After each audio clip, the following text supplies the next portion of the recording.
Progressive Caucus in Congress has decided to endorse a corporate Democrat in Ohio's 11th district in her bid for re-election. And if you're familiar with progressive politics, you probably already know that Nina Turner is the progressive challenger in that primary race. And the Progressive Caucus has decided to endorse the corporate Democrat over her challenger, Nina Turner. The PAC, according to a press release that they put out, also announced a new slate of Congressional Progressive Caucus incumbent endorsements. Representatives Jimmy Panetta, Melanie Stansbury, Nikema Williams, Shontel Brown. That's the individual that we're talking about here. Andy Kim, Katie Porter, love Katie Porter, Mike Levin, and Steven Horsford. They say, quote, "We're proud to support and endorse this group of bold, progressive leaders that are fighting for working people in their communities and across the country," said CPC PAC co-chairs Mark Pocan, Pramila Jayapal, and Jamie Raskin. Each and every one of them is working every day to take on corporate special interests. I mean, what a joke. Fight for economic and social justice, universal healthcare, climate action, and bold solutions to the urgent crises facing our country. We are thrilled to support their campaigns and look forward to continuing to build the progressive movement alongside them in Congress. Now, why would the Progressive Caucus choose to endorse the incumbent corporate Democrat Shontel Brown over Nina Turner?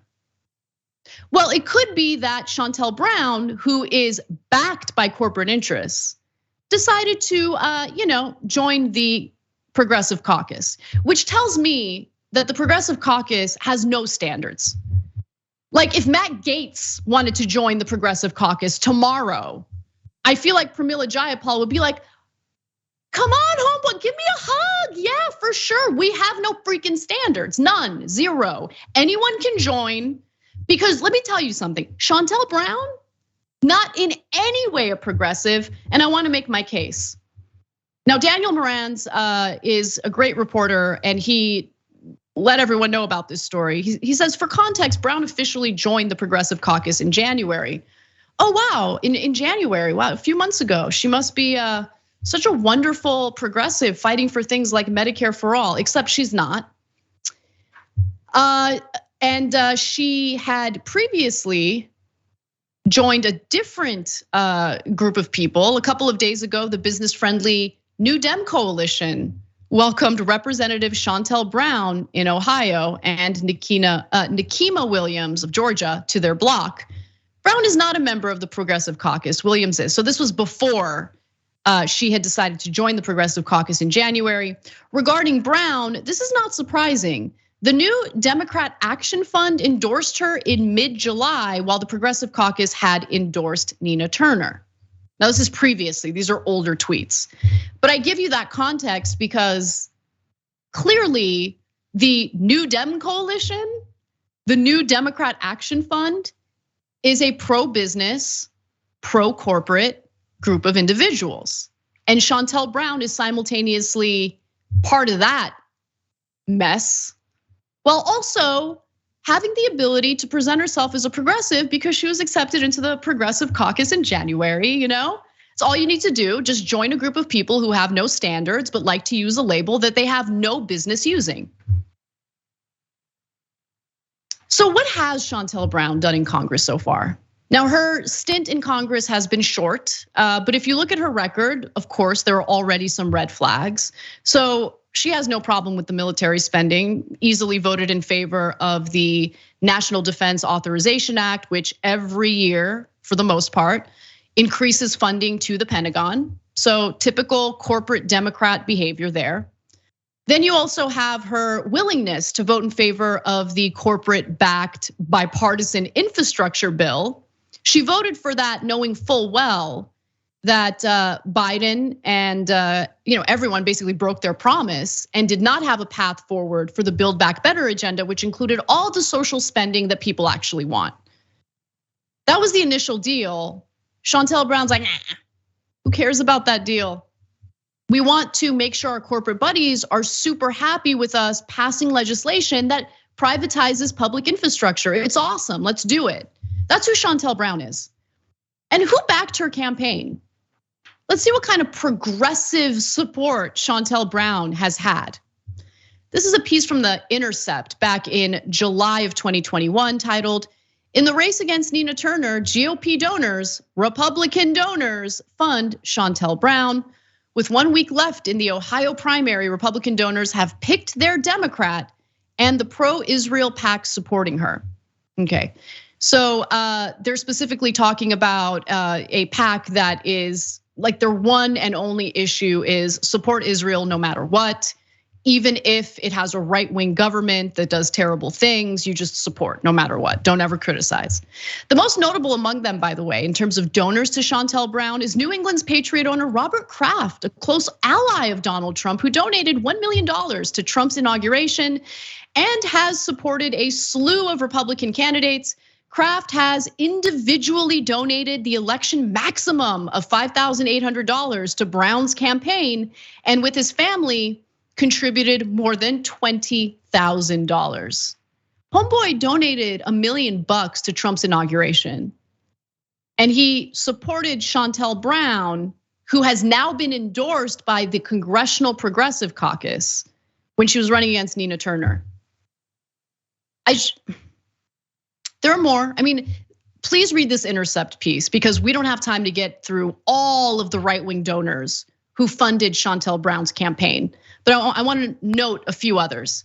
You have Stephen Fishman, who donated over $10,000 in campaign contributions to Republicans running in 2020, including Lindsey Graham, Jim Risch, Mike Rounds, and Michael McCall. He also donated $1,800 to Shontel Brown. You have David Heller, a Cleveland area real estate executive. Nothing more progressive than taking money from a real estate executive. He donated $2,800 to Brown. Heller, who has been an avid supporter of Republicans in Congress and in Texas, donated over $13,000 to Ohio Governor Mike DeWine in 2020, as well as $5,000 to Texas House Speaker Dade Phelan, and who led, by the way, the push to restrict voting rights in that state. The Congressional Progressive Caucus stands for nothing at this point. Their willingness, with the exception of the squad, I want to be clear about that, their willingness to help pass the bipartisan infrastructure bill, which again is just a corporate giveaway, already revealed how low their standards really are and what they really stand for. And now you have this.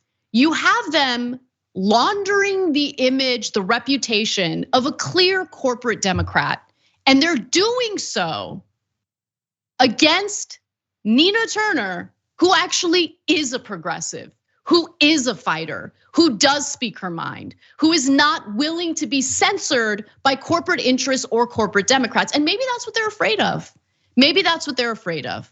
Because within that caucus, you've got a whole bunch of folks who are not progressive at all, are not supportive of a single payer healthcare system, who went along with the plan to essentially pass a corporate backed infrastructure bill without securing a path forward for the social spending bill that Biden wanted, allegedly wanted, didn't fight for, but allegedly wanted. No, I mean, how? And the fact of the matter is, why would they care? Why would these members of the Progressive Caucus care about us being upset if we're not organized and if we don't have the means necessary, the organized effort necessary to apply pressure from outside Congress? I think that's where our focus needs to be. And I do want to end this story with a little bit of an upside, with a little bit of optimism. Because the only area where I've seen a little bit of accountability in this country lately has been with efforts to unionize. I've seen that happen with efforts to get better working conditions by striking, and that happens with workers who are lucky enough to already have that union protection. Because let me tell you something, if we're sitting around waiting for the Congressional Progressive Caucus to save us, man, we are in for just one disappointment after the next. That's not to say there aren't wonderful progressives within that caucus, but I would venture to say that there's only a handful of them. Because again, if Shontel Brown can be part of that caucus, if someone funded by Republican donors and Trump supporters can be part of that caucus don't mean a damn thing. And I feel so terrible that Nina Turner is dealing with this kind of gross betrayal from individuals who love to use the progressive label, but actions speak louder than words. And this, promoting Shontel Brown, is the last thing a true progressive would do. Thanks for watching The Young Turks, really appreciate it. Another way to show support is through YouTube memberships. You'll get to interact with us more. There's live chat emojis, badges. You've got emojis of me, Anna, John, JR. So those are super fun. But you also get playback of our exclusive member-only shows and specials right after they air. So all of that, all you gotta do is click that join button right underneath the video. Thank you.